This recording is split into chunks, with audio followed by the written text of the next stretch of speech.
Ito na yung ating ECU assembly para sa ating NMAX version 2 mga bossing. Sa mga NMAX version 2 dyan na gustong mag-ECU, fully programmable.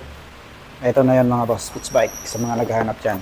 Ito, buksan natin para nyo makita sa mga gustong mag-ECU dyan.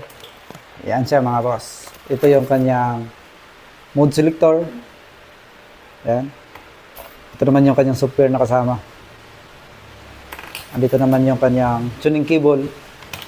At yung ECU assembly NMAX version 2 sa mga naghahanap dyan, yung mga gusto ng performance talaga. Ayan, NMAX ECU